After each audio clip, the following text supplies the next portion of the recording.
The Solomon Islands were once a paradise.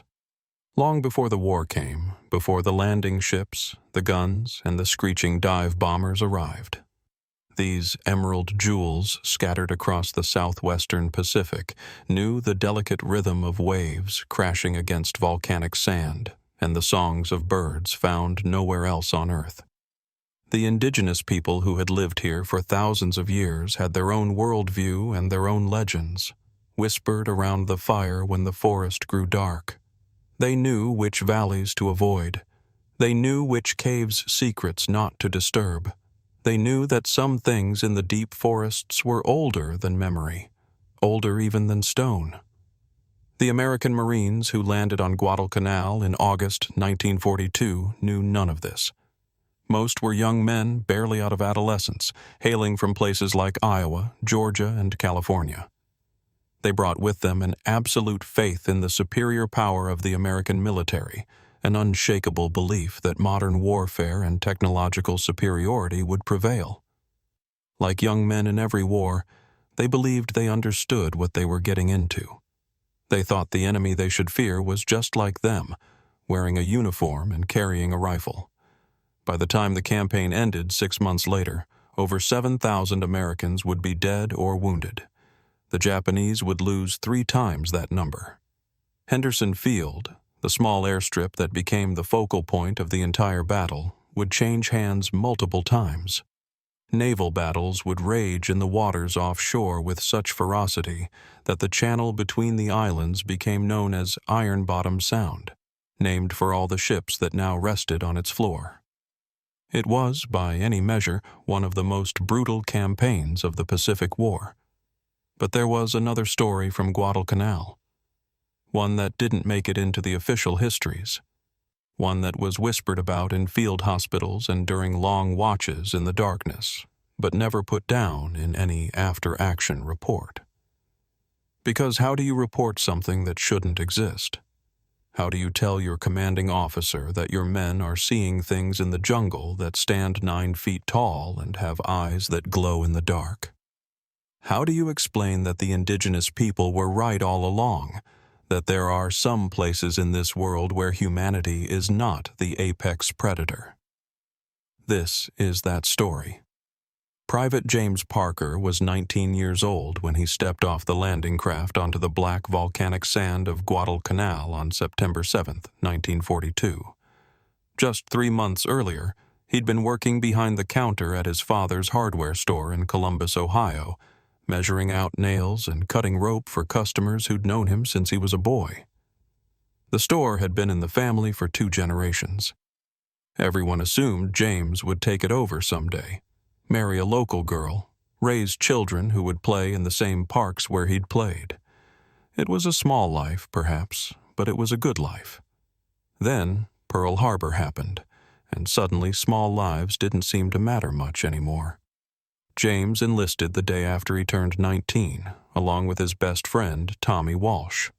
They'd grown up together, gone to the same schools, gotten into the same trouble. Tommy was the kind of friend who made everything seem like an adventure, who could find something to laugh about even in the worst situations. When the recruiter asked them why they wanted to join, Tommy had grinned that infectious grin of his and said, "Because somebody's got to do it, and it might as well be us." Boot camp at Parris Island had been hard, harder than anything James had ever experienced. The drill instructors seemed to take particular pleasure in breaking down young men who thought they knew what it meant to be tough. But James and Tommy had made it through together, along with a dozen other young men who'd become their squad.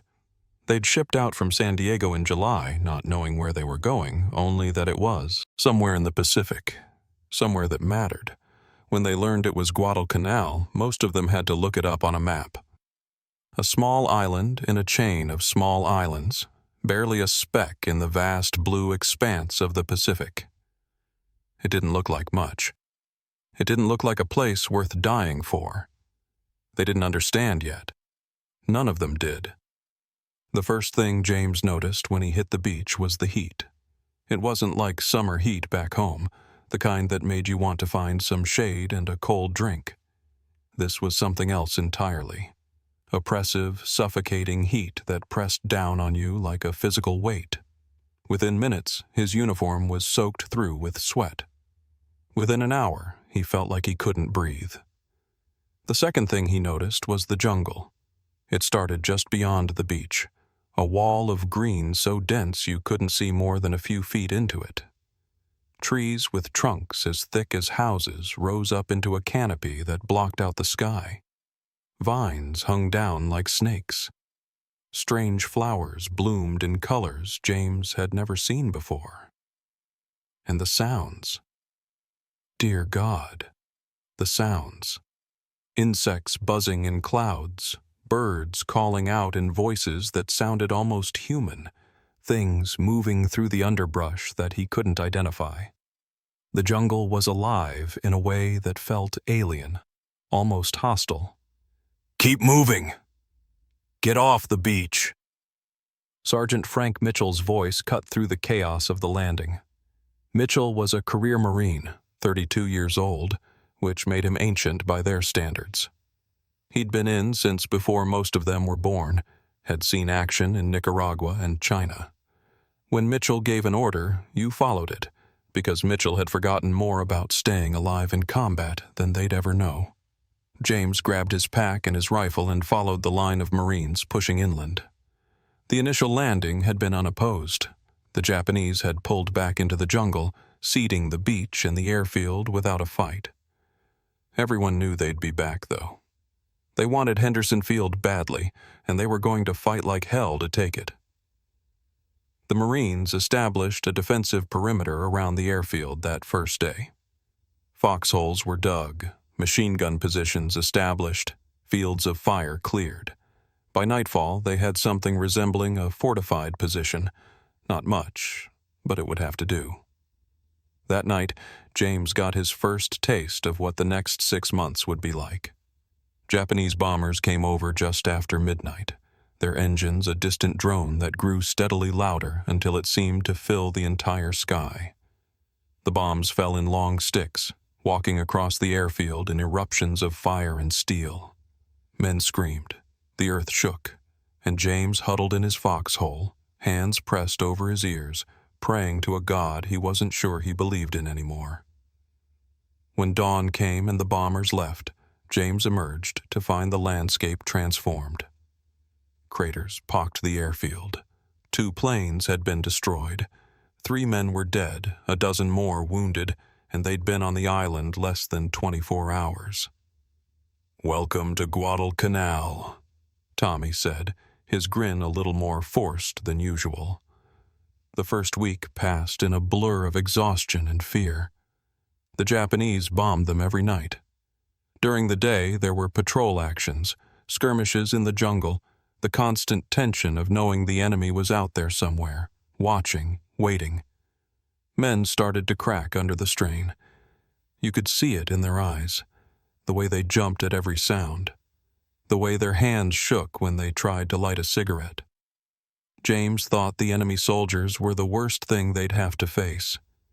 He had no idea how wrong he was. It was on their 8th day on the island that James's squad was sent out on a patrol. Just a routine sweep of the area east of Henderson Field, checking for Japanese positions, making sure the perimeter was secure. Sergeant Mitchell led the way, with Corporal Eddie Martinez right behind him. Martinez was from Los Angeles, a Mexican-American kid who'd grown up hunting in the mountains outside the city. He could read a trail better than anyone James had ever seen, could spot signs of passage that were invisible to everyone else. They'd been moving through the jungle for about 2 hours when Martinez suddenly held up a fist, signaling the squad to halt. Everyone froze, weapons coming up, eyes scanning the dense vegetation for any sign of the enemy. "Sarge," Martinez called quietly. "You need to see this." Mitchell moved forward, and the rest of the squad followed cautiously. They emerged into a small clearing, maybe 20 feet across. And there, pressed deep into the soft mud, was something that made no sense at all. It was a footprint, but not like any footprint James had ever seen. It was enormous, easily 18 inches long, maybe more. The general shape was human, 5 toes, a heel, an arch, but the proportions were all wrong. The toes were too long, the heel was too wide, and the depth of the impression suggested something incredibly heavy had made it, much heavier than any man. "What the hell?" Tommy breathed. Mitchell crouched down beside the print, studying it carefully. His weathered face, usually so calm and controlled, showed confusion. "Could be some kind of native wildlife," he said, but he didn't sound convinced. "Martinez, you know anything about the animals on this island?" Martinez was flipping through a small field guide they'd been issued, one of those military publications that was supposed to tell you everything you needed to know about operating in this environment. "There's nothing here that matches this, Sarge. The biggest land animals on Guadalcanal are feral pigs, and they don't get anywhere near this size. This is..." He paused, measuring the print with his hands. "This is something else."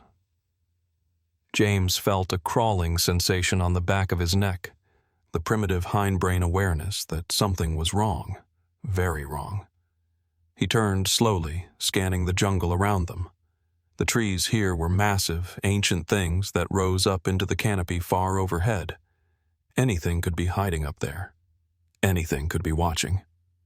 "There's more," Martinez said, pointing. Sure enough, there was a trail of similar prints leading away from the clearing, heading deeper into the jungle. The spacing between them suggested whatever made them had been moving fast, taking strides that would be impossible for a normal human. Mitchell stood up, his hand resting on the grip of his pistol. "All right, listen up. We're going to follow this trail for a bit, see where it leads. But we stay tight, stay alert. Martinez, you're on point. Parker, Walsh, you've got rear security. Everyone else, keep your eyes open and your mouths shut. Whatever made these tracks, I don't want it knowing we're coming." They moved forward, following the trail deeper into the jungle. The vegetation grew thicker, the light dimmer. It felt like they were descending into some primordial place, somewhere humans weren't meant to be. The normal sounds of the jungle, the insects, the birds, seemed to fade away, replaced by an oppressive silence that was somehow worse. After about a quarter mile, the tracks led to a rocky area where the trail disappeared.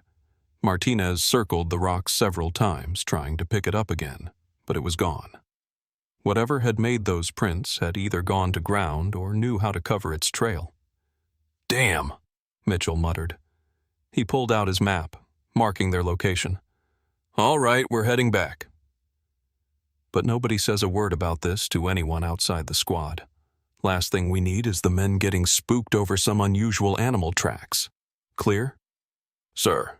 "Yes, sir," they chorused. But James could see the doubt in their eyes. This hadn't been an animal. Animals didn't leave tracks that big, didn't move that fast, didn't seem to deliberately cover their trail. The hike back to base felt longer than the hike out.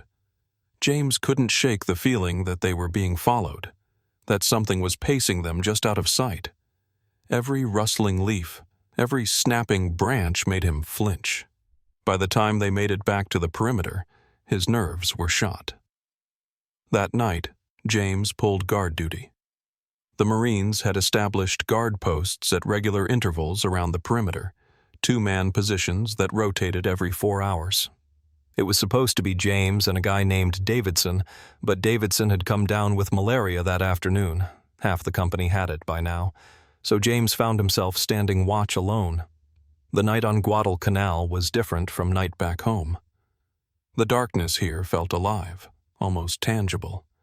The moon was nearly full, providing just enough light to see the tree line about 50 yards away, but not enough to see what might be moving in the shadows beneath those trees. Artillery rumbled in the distance. The Japanese were hitting positions to the south. Tomorrow it would be their turn again. James checked his watch. 0230 hours. 2.5 more hours until his relief arrived. He could do this. He'd done it before. That's when he heard it. Footsteps.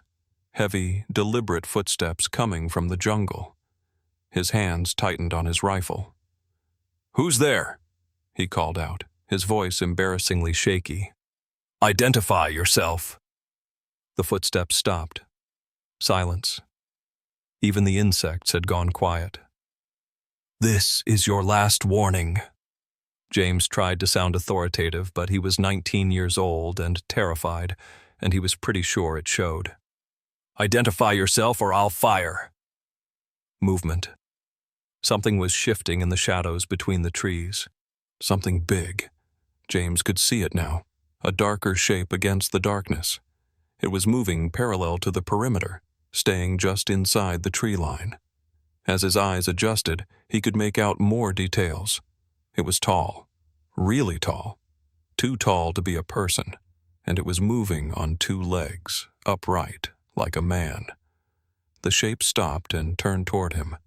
That's when James saw the eyes. They caught the moonlight and reflected it back, the way an animal's eyes do at night. But these eyes were positioned wrong, too high off the ground. These eyes were at least 8 or 9 feet up. His breath caught in his throat.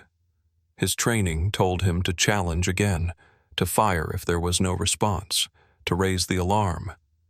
But his body wouldn't obey. He stood frozen, rifle half raised, staring at those impossible eyes. The thing moved closer. 1 step. 2 steps. Now James could see more of it. It was humanoid in shape.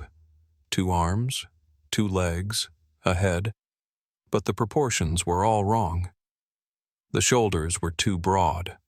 The arms hung too low, and it was massive, far larger than any human had a right to be. "Stay back," James whispered, though he doubted the thing could hear him. "Just stay back." They stared at each other across the 50 yards of cleared ground. James and the thing that shouldn't exist. Time seemed to stretch out, each second lasting an eternity. James wanted to run, wanted to scream, wanted to do anything except stand there, frozen like prey before a predator. But his legs refused to move. The creature made a sound. It was low, subsonic almost, a rumbling that James felt in his chest more than heard with his ears. Not a growl exactly. Something else. Communication, maybe? A warning? Then, as suddenly as it had appeared, it turned and vanished back into the jungle. One moment it was there, solid and undeniable. The next moment it was gone, as if it had never existed at all. James stood there for several more seconds, his heart hammering so hard he thought it might break through his ribs. Had that really just happened? Had he really just seen? What? What had he seen? His hands were shaking too badly to hold the rifle properly. He let it hang from its sling and grabbed his flashlight instead, sweeping the beam across the tree line. Nothing. No sign of anything except the usual jungle vegetation. "Get it together, Parker," he muttered to himself. "You're seeing things. The heat, the stress, not enough sleep. You're seeing things that aren't there." But he knew he wasn't. That thing had been real. As real as the mud under his boots, as real as the rifle in his hands. Something was out there in the jungle.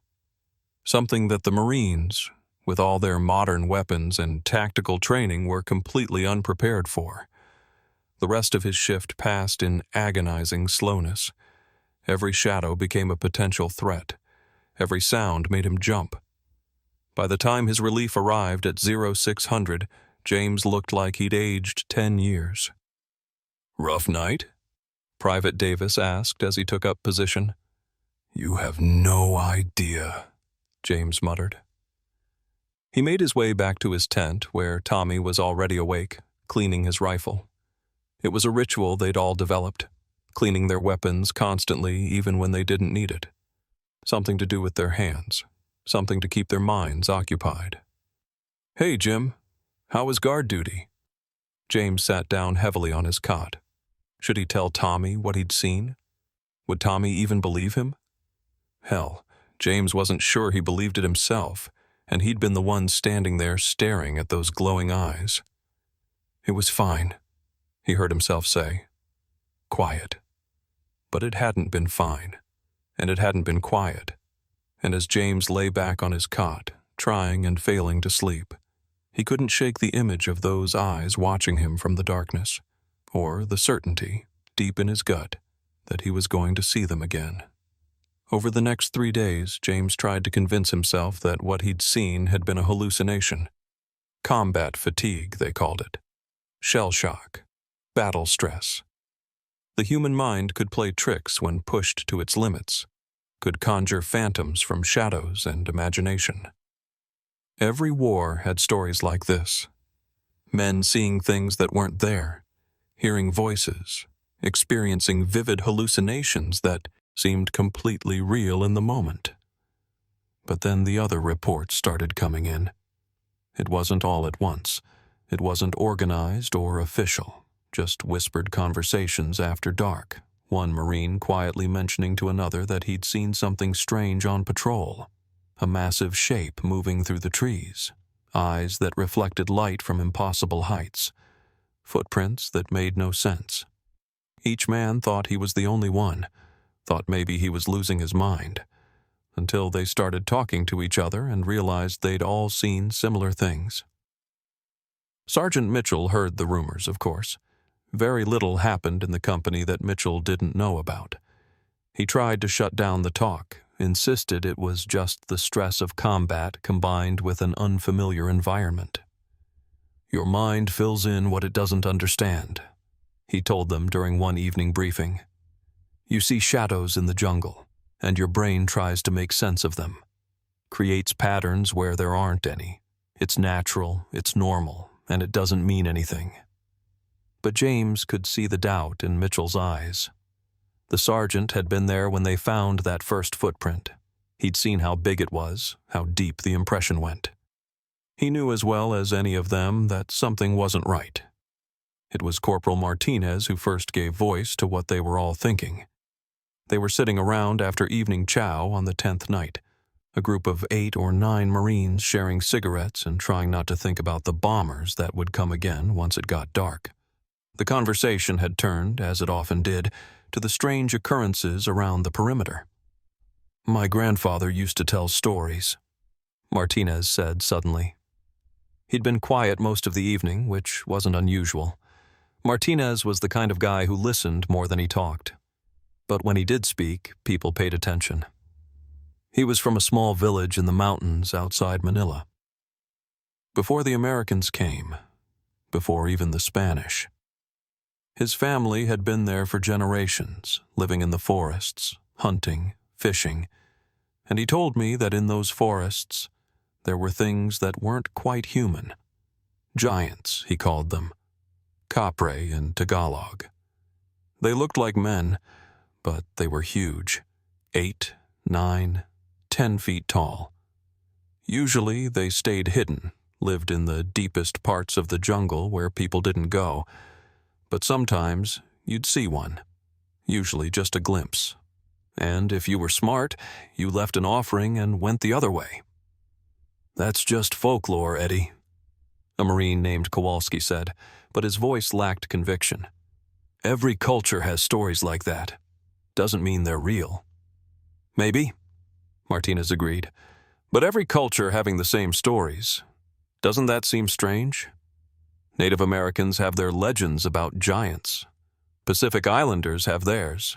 The Himalayas, the Amazon, the mountains of Scotland.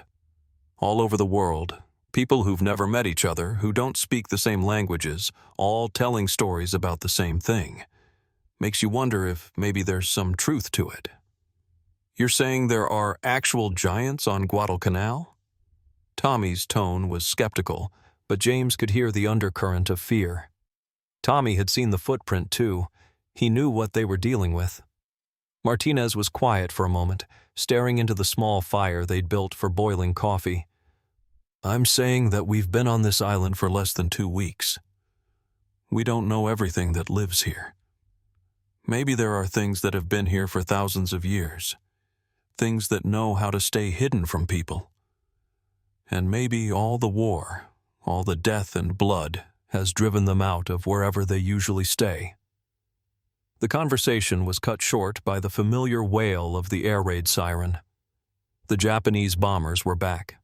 Everyone scattered for cover, and by the time the all-clear was given an hour later, the discussion about giants seemed less important than the very real, very human enemy that was trying to kill them every night. But James couldn't forget what Martinez had said. The idea that there were creatures on this island, intelligent creatures that had learned to avoid human contact, that were now being forced into the open by the war.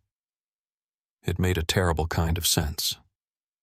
It would explain the footprints, the sightings, the feeling of being watched that so many of them had reported.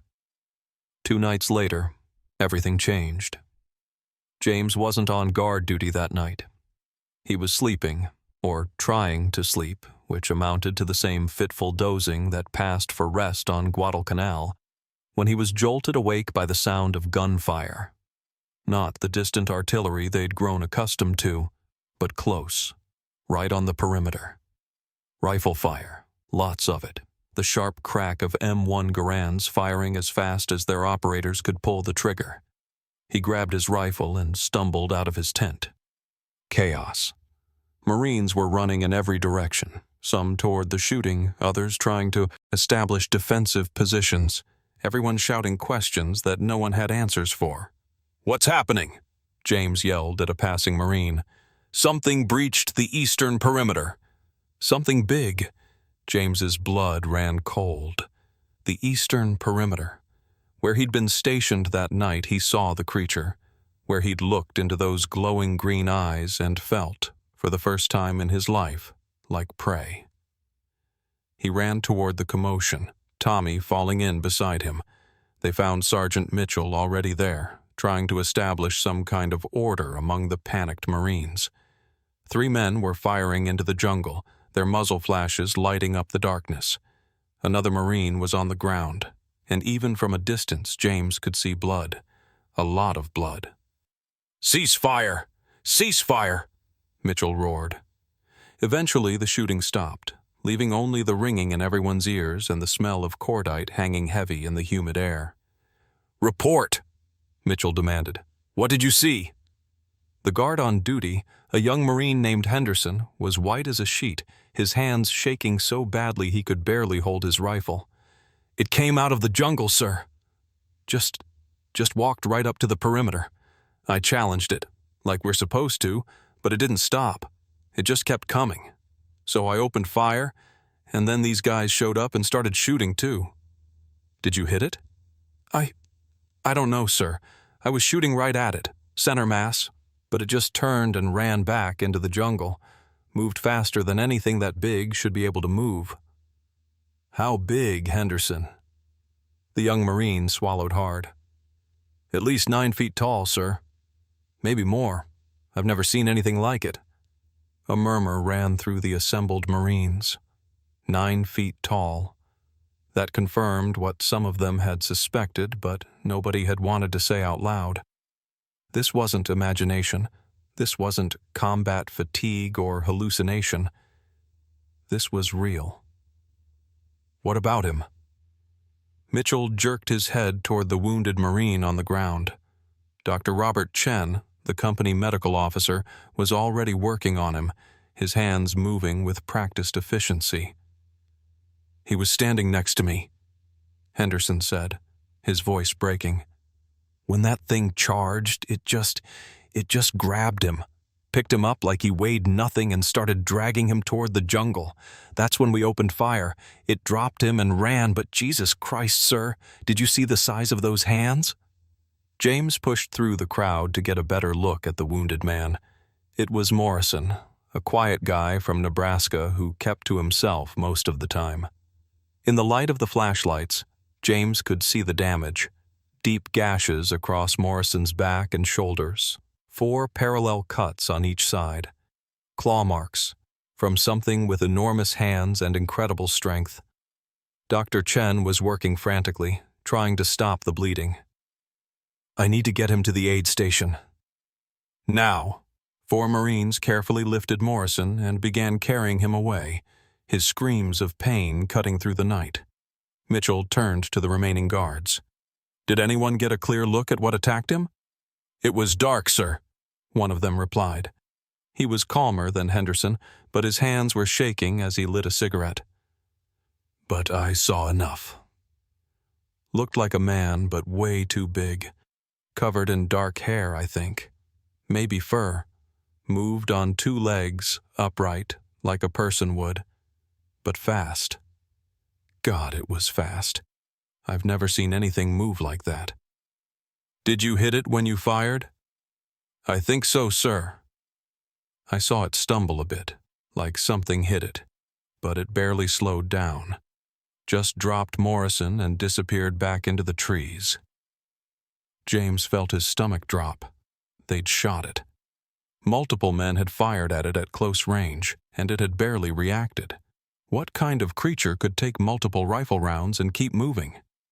Mitchell organized search parties immediately, but James knew they wouldn't find anything. Whatever these things were, they were too smart, too fast. They'd be long gone by now, deep in the jungle where the Marines couldn't follow without walking into an ambush. As dawn broke, the full extent of Morrison's injuries became clear.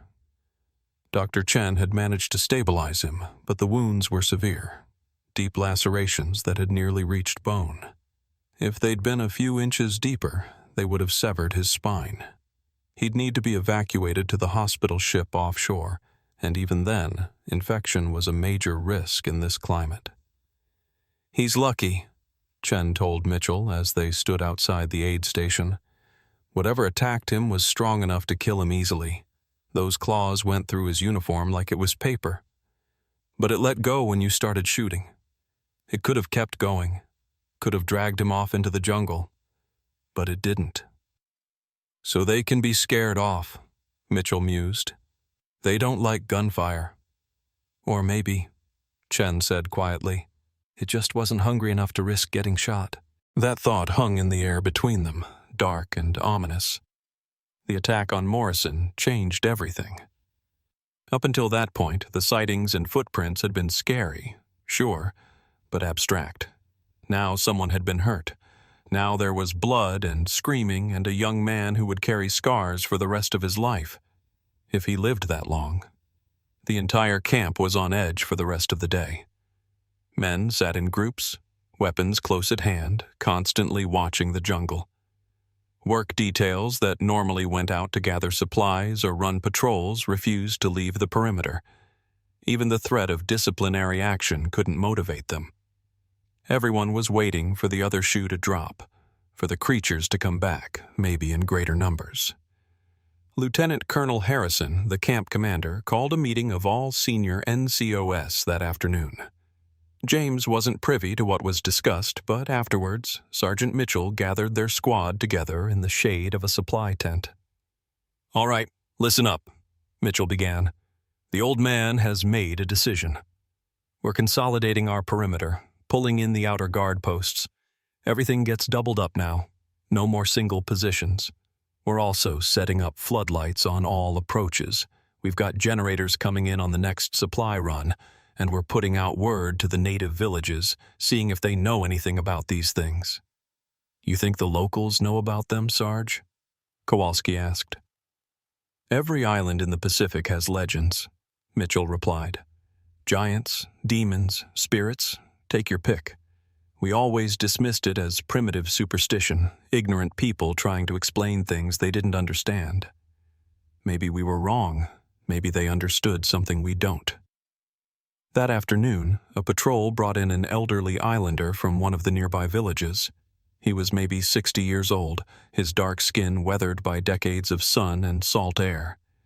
He spoke some English, learned from missionaries before the war, and through a combination of his broken English, hand gestures, and one of the Marines who'd picked up some pidgin, he told them a story. His people, he explained, had lived on Guadalcanal for thousands of years. Long before the white men came, long before the Japanese, longer than anyone could remember. They knew these islands in ways the newcomers never would. They knew the rhythms of the seasons, the patterns of the fish, the spirits that lived in the forests and the caves. And they knew about the Old Ones. That's what he called them. The Old Ones. Different villages had different names. Some called them giants. Others called them forest spirits.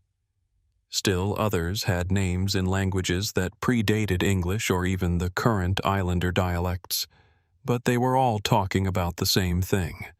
Creatures that looked like men but weren't men. Creatures that stood 9 or 10 feet tall, covered in dark hair, with eyes that glowed in the darkness.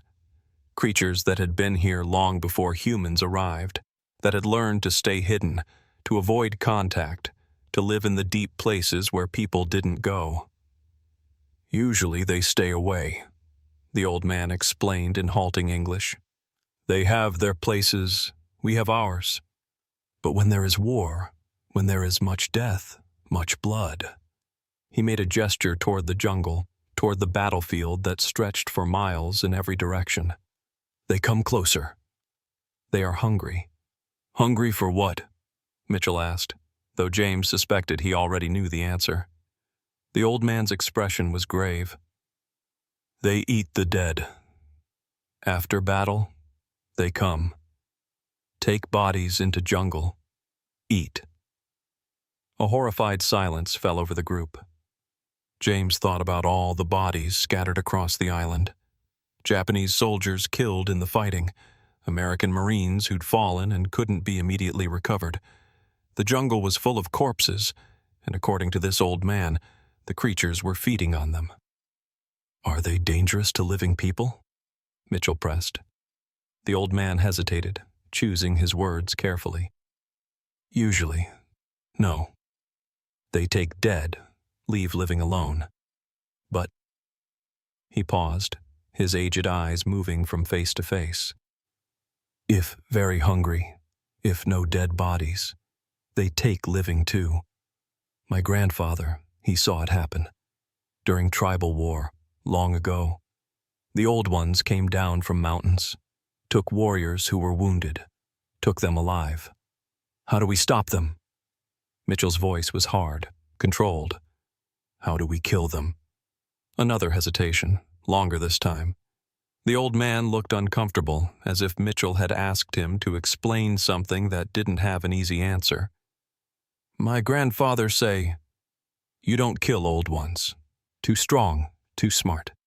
You respect them, leave offerings, they leave you alone. But if you hunt them, if you try to kill... He drew a finger across his throat in a universal gesture. They kill you first.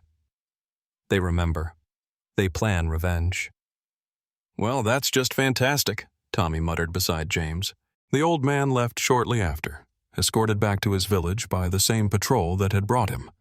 The Marines were left to process what they'd learned. If the legends were true, and given everything they'd seen, James was inclined to believe they were, then the American presence on Guadalcanal had disturbed something ancient and dangerous, something that had been living on these islands for thousands of years, long enough to become part of the local mythology, long enough to learn how to avoid human contact. Until now. Until modern warfare had brought death and blood and chaos to their territory, driving them out of their hiding places, making them desperate enough to approach human camps and consider living prey. That night, the Marines implemented their new security measures. Floodlights had arrived on the afternoon supply run, powered by diesel generators that chugged and rattled but provided blessed illumination. The entire perimeter was lit up like a baseball stadium. If anything tried to approach now, they'd see it coming from 100 yards away. But the lights could only reach so far. Beyond their glow, the jungle remained dark as ever, and James, standing guard with Tommy at one of the doubled posts, could see shapes moving in that darkness. Or thought he could. It was hard to tell where shadow ended and substance began. You see that? Tommy pointed toward the tree line. Right there, between those two big trees. James strained his eyes. Yes, there was something there. A darker shadow among the shadows, roughly humanoid in shape. And were those eyes? Two faint points of light, catching and reflecting some stray beam from the floods? "I see it," James confirmed. They weren't the only ones. All along the perimeter, Marines were spotting movement in the jungle. Multiple contacts, all around the camp. The creatures were out there. All of them, or at least several of them. Watching the Marines, watching them. Studying their defenses, looking for weaknesses. Sergeant Mitchell moved along the line, keeping the men calm. "Hold your fire unless they approach the wire. We don't shoot unless we have to. Conserve your ammunition." The standoff continued for hours. The Marines inside their lit perimeter, the creatures in the darkness beyond. Neither side making a move. Neither side willing to back down. James found himself wondering what they were thinking, out there in the dark. Were they intelligent enough to plan, to coordinate? Were they discussing strategy, deciding whether the risk was worth the potential reward? Or were they operating on pure instinct, ancient predator programming that told them to probe for weaknesses before committing to an attack? And then, just before dawn, as suddenly as they'd appeared, they were gone. James didn't see them leave. One moment the shapes were there in the darkness, and the next moment the jungle was empty. As the sun rose, casting its first gray light across the landscape, there was no sign that anything had been there at all, except for the footprints. When the dawn patrol went out to investigate, they found tracks everywhere. Dozens of them circling the entire perimeter.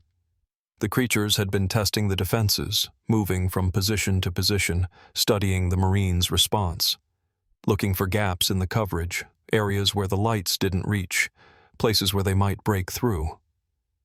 "They're learning about us," Martinez observed, crouched beside one of the prints. "Just like we're learning about them."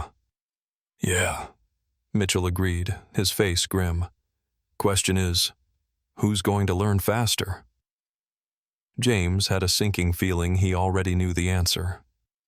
These creatures had been here for thousands of years. They'd survived countless generations, adapted to threats, learned how to stay hidden and alive in an environment that was hostile to anything without the right knowledge. The Marines had been here for barely 2 weeks. In a contest of knowledge about this island and how to survive here, the old ones had an advantage that couldn't be overcome by superior firepower or modern tactics. All the Marines could do was stay alert, stay together, and hope that whatever ancient intelligence guided these creatures would eventually decide they weren't worth the trouble, that there was easier food elsewhere, safer prey to stalk. But as James looked at those massive footprints circling their camp, he suspected this standoff was far from over. The next 72 hours passed in a state of heightened tension that ground down on the Marines like a physical weight. They maintained their new defensive posture, lights blazing through the night, double guards on every post, weapons always within reach. The creatures didn't approach the perimeter again, but everyone knew they were still out there. Waiting, watching, planning whatever it was that things like that planned. The Japanese didn't make the situation any easier. They launched several attacks during this period, trying to retake Henderson Field before the Americans could fully entrench themselves. During the day, the Marines fought off enemy soldiers in brutal close-quarters combat. At night, they watched for something far worse. Men began to break under the dual strain. You could see it in their eyes, the 1,000-yard stare that came from too much combat and not enough sleep. They moved like automatons, functioning on pure adrenaline and the muscle memory of their training. "This can't go on forever," Tommy said one afternoon. They were sitting in their tent, ostensibly resting before the next watch, but neither of them could sleep. Tommy was field stripping his rifle for the 3rd time that day, his hands moving through the familiar motions without conscious thought.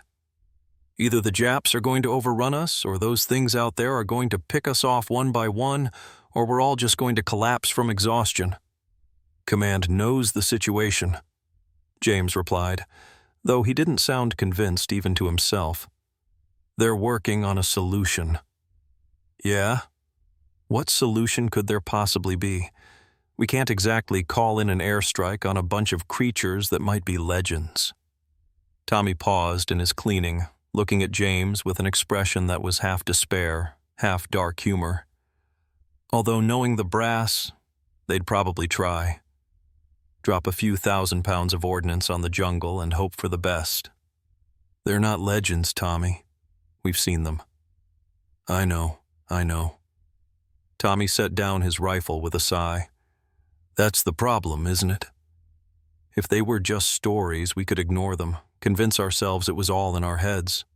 But they're real, and nobody knows what to do about something that shouldn't exist in the first place." A commotion outside interrupted their conversation. Marines were gathering near the command tent, where Lieutenant Colonel Harrison had posted a notice on the board. James and Tommy exchanged glances and then joined the crowd pushing forward to read it. The notice was brief and to the point, written in the clipped military style that conveyed maximum information with minimum words. Volunteers needed for special reconnaissance mission. Objective: track and observe unknown hostile entities. Gather intelligence on numbers, behavior, and habitat. Mission duration: 3 to 4 days. Volunteers will receive 3-day pass upon rotation off-island. "That's a suicide mission," someone in the crowd muttered, giving voice to what they were all thinking. "3-day pass isn't worth dying for," another Marine agreed. But James saw Tommy's face light up with that expression he knew too well. That reckless, devil-may-care grin that had gotten them into trouble since they were kids. The same look Tommy had worn when they'd enlisted together, certain they were going to have a grand adventure and come home heroes. "No," James said immediately, grabbing Tommy's arm. "Don't even think about it. Come on, Jim." Tommy's eyes were bright with something that might have been excitement or might have been madness. It was getting hard to tell the difference on this island. 3 days in Australia? Real beds, hot showers, maybe even some pretty nurses to talk to? When's the last time we had something to look forward to? You won't live to enjoy it if you volunteer for this. Somebody has to go. We can't just sit here waiting for those things to make the first move. We need intelligence. We need to know what we're dealing with. Tommy's grin widened.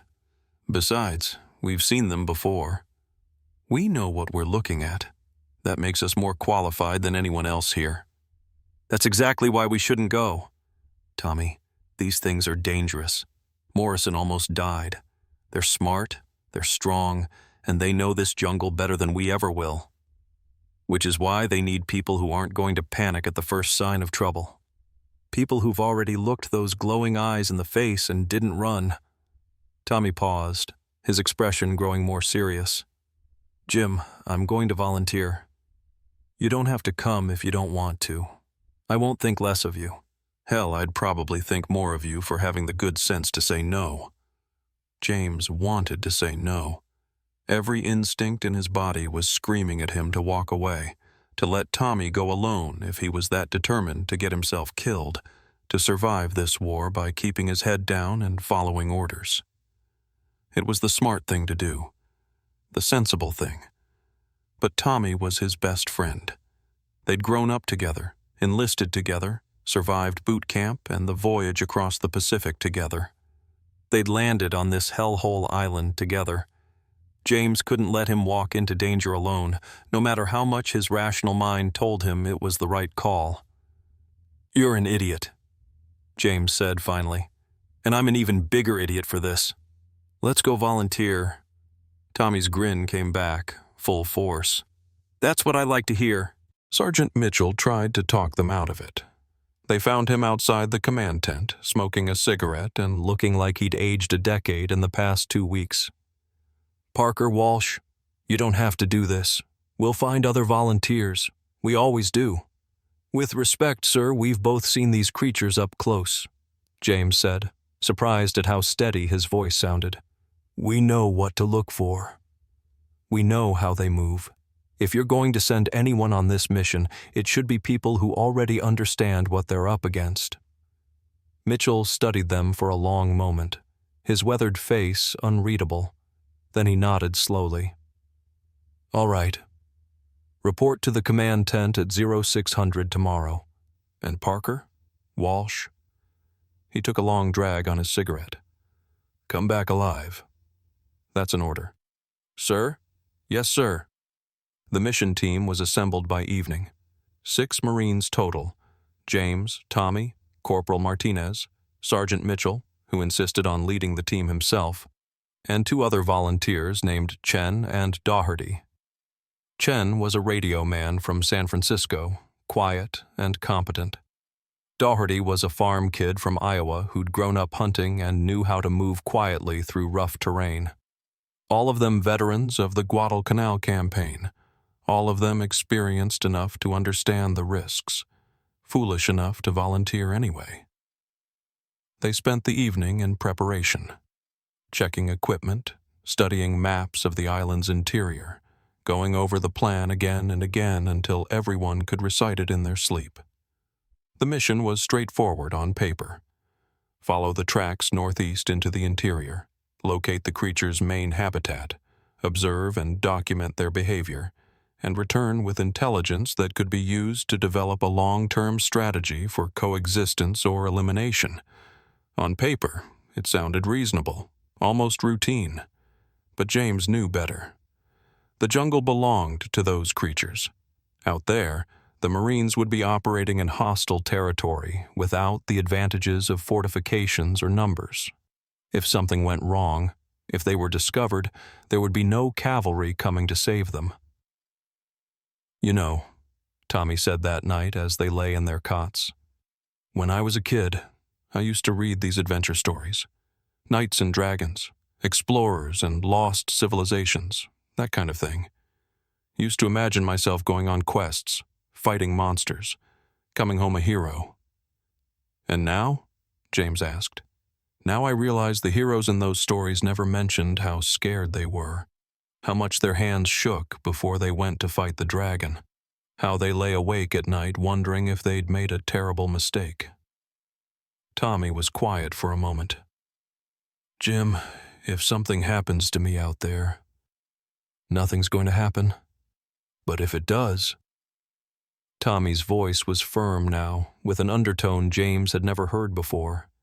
Fear, real fear, breaking through his friend's usual cheerful facade.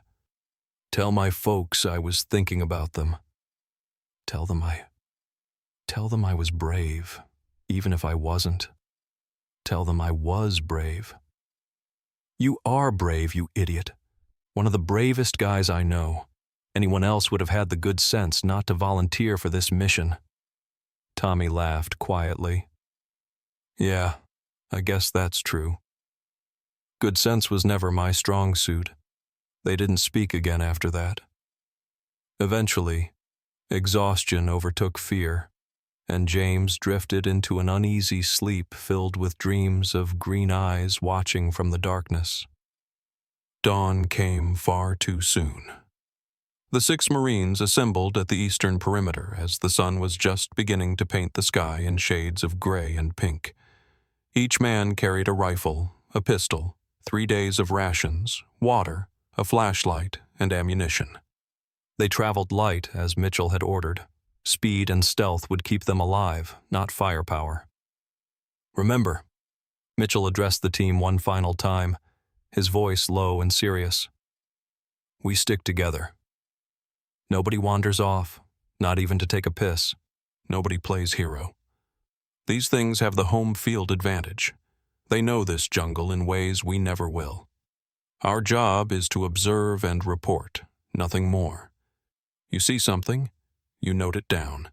You don't engage unless there's absolutely no other choice. Is that clear?" "Yes, sir." "Good. Let's move out." They slipped into the jungle as the sun broke over the horizon, leaving the relative safety of the perimeter behind. For the first hour, the going was relatively easy.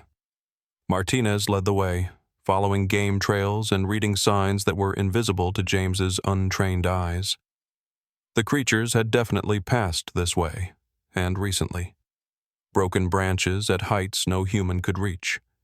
Footprints in soft earth, marks on tree trunks where something large had brushed past. The jungle closed around them like a living thing, dense and oppressive. Visibility dropped to maybe 20 feet in any direction. The sounds of the camp faded behind them until all they could hear was the jungle itself. Insects buzzing, birds calling, the occasional crash of something moving through the underbrush. It could have been a wild pig. It could have been something else entirely. Around mid-morning, they found more substantial evidence.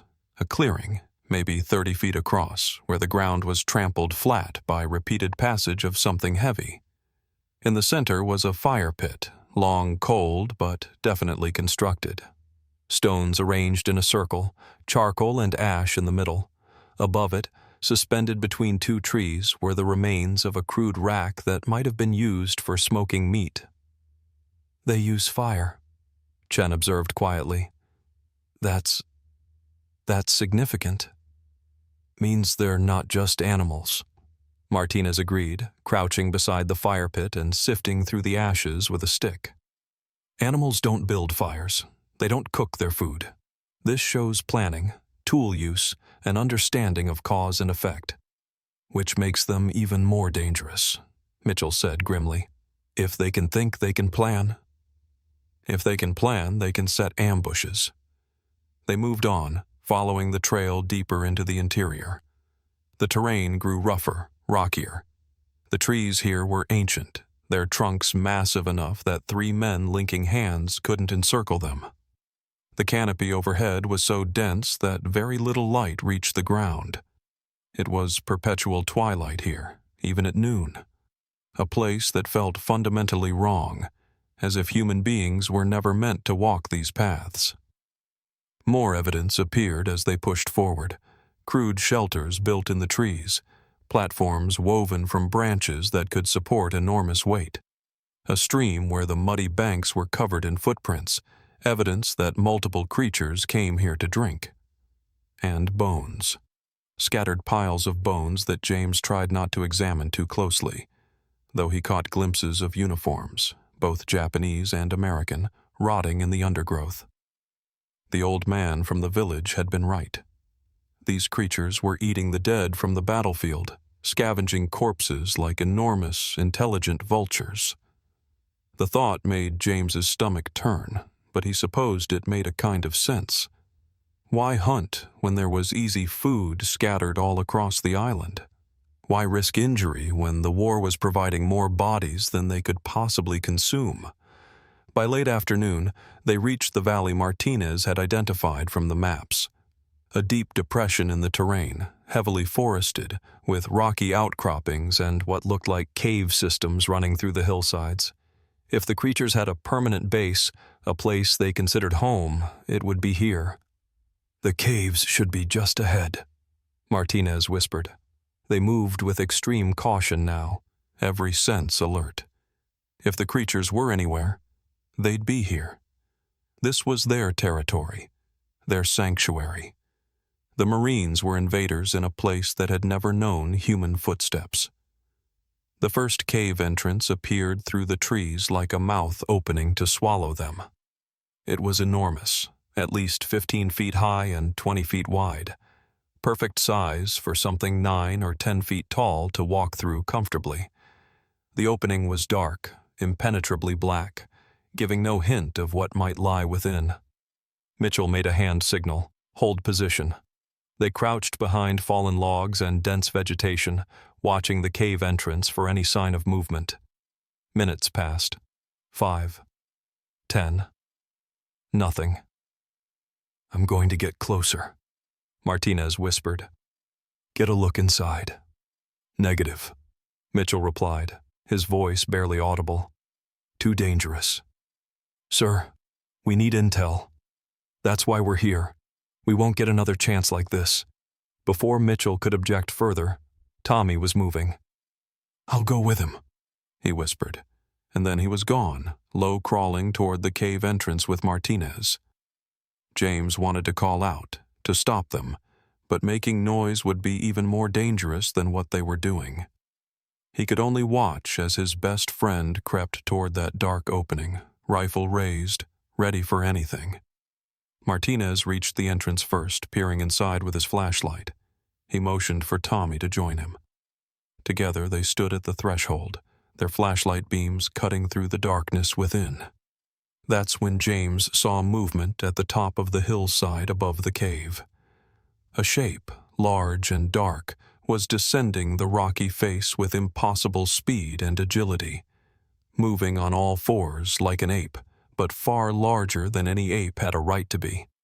It was heading straight for Martinez and Tommy. "Contact! Above you!" James shouted, abandoning stealth. Martinez and Tommy spun around, their rifles coming up. But the creature was too fast. It dropped the last 15 feet, landing with an impact that James felt through the ground even from 50 yards away. It landed directly between the two Marines and the rest of the team, cutting them off, trapping them against the cave entrance. Up close, in daylight, the creature was even more terrifying than James remembered from his night encounter. It stood at least 9 feet tall, maybe closer to 10. Its body was covered in dark, matted hair that might have been fur or might have been its own natural covering. The face was almost human. 2 eyes, a nose, a mouth. But the proportions were wrong in ways that triggered every primal fear response humans had ever developed. The jaw was too wide, the eyes too large, the skull too heavy.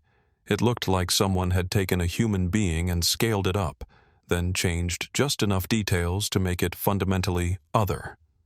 And its eyes, those terrible green eyes, swept across the Marines with an intelligence that was unmistakable and horrifying. This wasn't an animal. This was something that could think, reason, plan, something that understood what guns were, what threat the Marines posed, something that had decided to confront them anyway. "Fall back," Mitchell ordered. The 4 Marines with him began to retreat, weapons raised but not firing. They didn't want to start a fight. They couldn't win.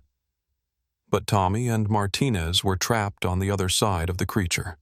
It turned toward them, and James saw recognition in its eyes. Not just awareness that they were there, but actual recognition. It remembered them. It knew they were the ones who'd been tracking it, hunting it, and it wasn't happy about it.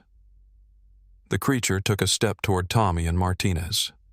They backed up, but the cave entrance was behind them. Nowhere to go. The creature was between them and escape. "Fire! Open fire!" Mitchell shouted. James and the other 3 Marines with him unleashed a volley of shots. The crack of M1 Garands filled the valley. The creature flinched as bullets struck its torso, small explosions of dark blood appearing on its chest and shoulders. But it didn't go down. It didn't even slow down significantly. Instead, it turned toward them and roared. The sound was indescribable, not the roar of a lion or the bellow of a bear, but something else entirely. A sound that resonated in James's chest, that made his bones vibrate, that triggered every flight response evolution had given him. It was rage and pain and challenge all rolled into one earth-shaking expression of primal fury. Then it charged, not at Tommy and Martinez, at the 4 Marines who'd shot it. "Run!" Mitchell screamed. They ran, crashed through the jungle, branches whipping at their faces, vines trying to trip them, roots attempting to break their ankles. Behind them, the creature was in pursuit, and the sounds it made as it moved through the forest were like nothing James had ever heard. Trees shook. The ground trembled. Birds exploded from the canopy in panicked flocks. Chen stumbled, went down hard. Doherty stopped to help him up, and that moment of hesitation was all it took. The creature was on them in seconds, one massive hand reaching down to grab Doherty by the shoulder. "No!" James turned, bringing his rifle up, firing wildly. Mitchell and Martinez were doing the same, all of them shooting at once, desperate to save their teammate. The creature bellowed in pain as more bullets struck home. Its grip on Doherty loosened, and the Marine managed to tear free, leaving part of his uniform in those massive fingers. They ran again, all 5 of them now, the creature still in pursuit, but slower now, weakened by blood loss. Martinez pulled something from his belt as they ran. A grenade. "Get clear!" he shouted. They dove for cover as Martinez turned, pulled the pin, and threw. The grenade arced through the air, a perfect throw, landing right at the creature's feet. For a moment, the creature looked down at it, head tilted slightly, almost curious. Then it exploded. The blast was enormous, amplified by the confined space between the trees. James felt the shockwave roll over him, felt debris rain down. When he looked up, the creature was down, slammed backwards into a massive tree trunk. It slid down, leaving a smear of dark blood on the bark. For a moment, James thought it was over, thought it was dead. Nothing could survive that kind of damage at that range. But then it moved. Slowly, painfully, it pulled itself to its feet. Half its torso was torn open, bones visible through the ruined flesh. One arm hung useless at its side. Its face was a mask of blood and torn tissue. It should have been dead. Everything they knew about biology, about trauma, about what living things could survive, said it should have been dead.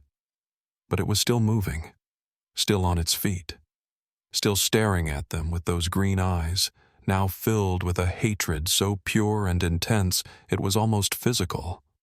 It took one step toward them, then another, dragging its ruined body forward through sheer will, through something beyond pain or injury or any concept of mortality they understood.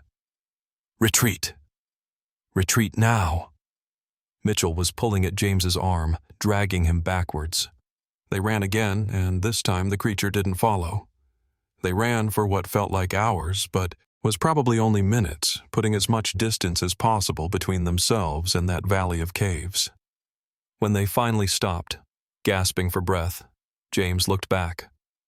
Nothing. No sign of pursuit. The jungle behind them was still and quiet. Is everyone okay?" Mitchell wheezed. They did a quick head count. 5 Marines. James, Mitchell, Martinez, Chen, and Doherty, who had a nasty gash on his shoulder where the creature had grabbed him but was otherwise intact. 5 Marines, not 6. "Where's Tommy?" James said, his voice rising. "Where's Walsh?" "We left them at the cave," Martinez said quietly.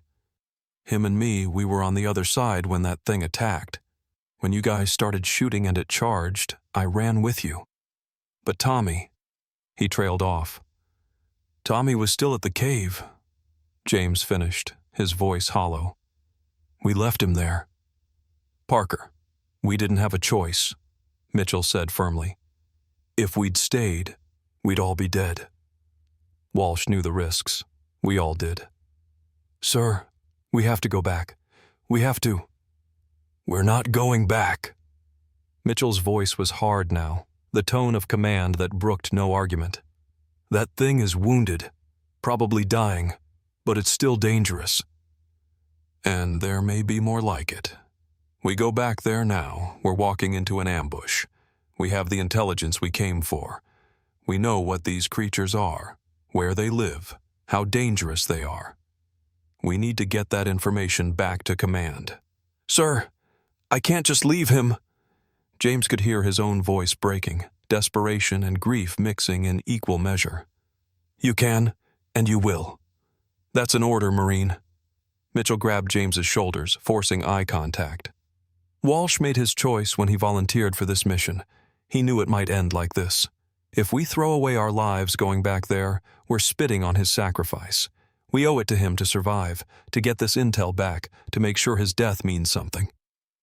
James wanted to argue, wanted to fight, wanted to run back to that valley and find Tommy and bring him home no matter what the cost.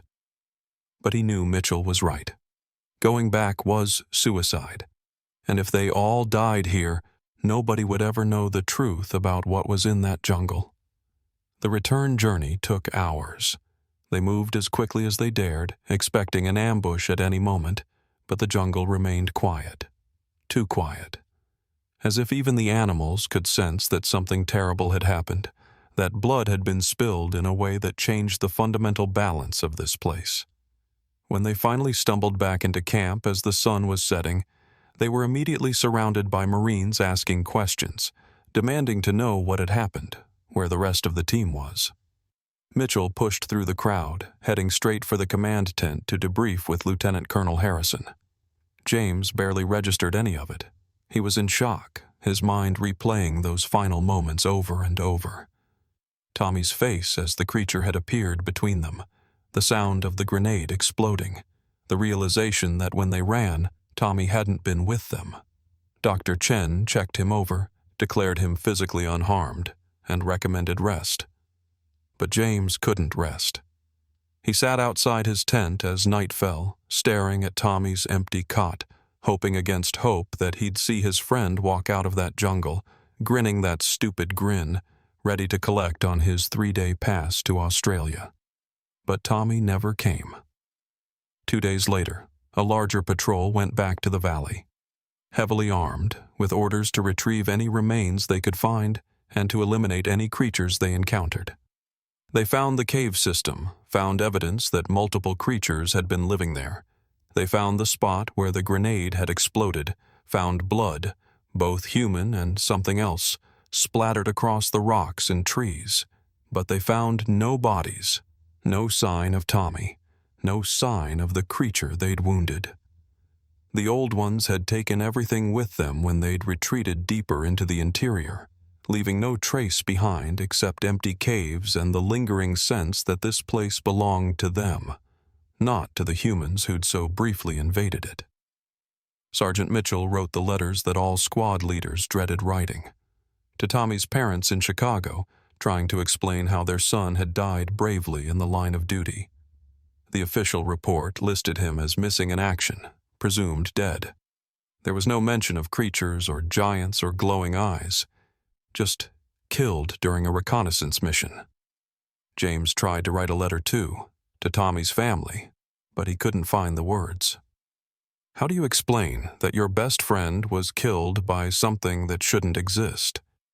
How do you tell parents that their son had volunteered to track creatures from legend and myth, had stood at the entrance to a cave that led into darkness older than human civilization, had faced something that predated history itself? In the end, he didn't send anything. What could he possibly say that would make sense? That would provide comfort? Some truths were too terrible to share. The war on Guadalcanal continued for another 4 months. The Marines eventually secured the island, pushing the Japanese back, establishing control. But they never went back into the interior, never tried to hunt the creatures again. An unofficial understanding developed. The old ones stayed in their territory. The Marines stayed in theirs. As long as the creatures kept to the deep jungle, Command was willing to pretend they didn't exist.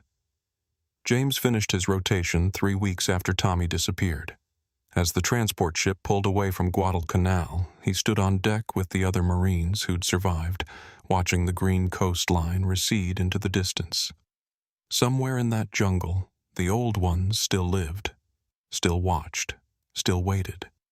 And somewhere in those dark valleys, in caves that went down into the earth further than anyone could measure, Tommy Walsh was either dead or had become something else. A warning, a memory, a ghost story whispered among Marines who'd served on Guadalcanal. A reminder that in war, the enemy isn't always the one you expect. James Parker returned home to Ohio when the war ended in 1945. He married a girl he'd known from before, Sarah Henderson. They had 3 children together. He took over his father's hardware store, just like everyone had always assumed he would. To everyone who knew him, he was a quiet, steady man who didn't talk much about his time in the service. "I did my duty," he'd say if pressed. "Nothing more to tell." But sometimes, late at night, Sarah would wake to find him standing at the bedroom window, staring out at the darkness beyond their house. And sometimes she'd hear him whisper a name. Tommy. He never told anyone the full story. Who would believe him? Giant creatures in the Pacific jungle? It sounded insane, like shell shock or combat fatigue or the delusions of a broken mind. So he kept it to himself, locked it away in the place where soldiers put memories too painful or too impossible to share. But he never forgot. Couldn't forget. Sometimes, even decades later, he'd be walking through the woods near his home, hunting or fishing or just enjoying the quiet, and he'd catch a glimpse of something in his peripheral vision. A shape that was too tall, too broad, eyes that reflected light from impossible angles, and his heart would race, and his hands would shake, and he'd be 19 years old again, standing guard on Guadalcanal, staring into the darkness and wondering what stared back. The creatures were real. They were still out there, on islands scattered across the Pacific, in jungles where men rarely ventured, in deep places that had never known human footsteps. And sometimes, when soldiers went into those dark places, when they pushed too deep into territories that didn't belong to them, they didn't come back. James died in 1987 at the age of 64. Heart attack, the doctor said, quick and painless. At his funeral, his children spoke about what a good father he'd been, how he'd taught them about hard work and integrity and doing your duty. His friends from the American Legion talked about his service, about the battles he'd survived, about the medals he'd earned. Nobody mentioned Guadalcanal. Nobody talked about the reconnaissance mission. Nobody knew about the caves or the creatures or the friend who'd never come home. But among his belongings, his daughter Sarah found a letter, yellowed with age, never sent, addressed to Mr. and Mrs. Walsh in Chicago. She read it, not understanding all of it, but understanding enough. Understanding that her father had lost someone important out there in the Pacific. Understanding that some wounds never heal, some memories never fade, some debts can never be repaid. She burned the letter, as she suspected her father would have wanted. Some stories aren't meant to be told. Some truths are too heavy to carry into the next generation. But the creatures remain. In the deep jungles, in the forgotten valleys, in places where the canopy grows so thick that sunlight never reaches the ground. They remember when the soldiers came, remember the war that brought death and blood and chaos to their territory. They remember the young man with the quick smile who volunteered to track them, who stood at the entrance to their caves and looked into the darkness without flinching. They remember, because that's what the old ones do. They remember everything. They've been here longer than we have, and they'll be here long after we're gone. Watching, waiting, enduring. And if you ever find yourself in a jungle that feels too quiet, on an island that seems too peaceful, in a place where the locals warn you not to go after dark, listen to them, because they know. They've always known. It just pauses between encounters, between the moments when human beings push too far into places they don't belong, and learn too late that they were never alone out there, never truly alone.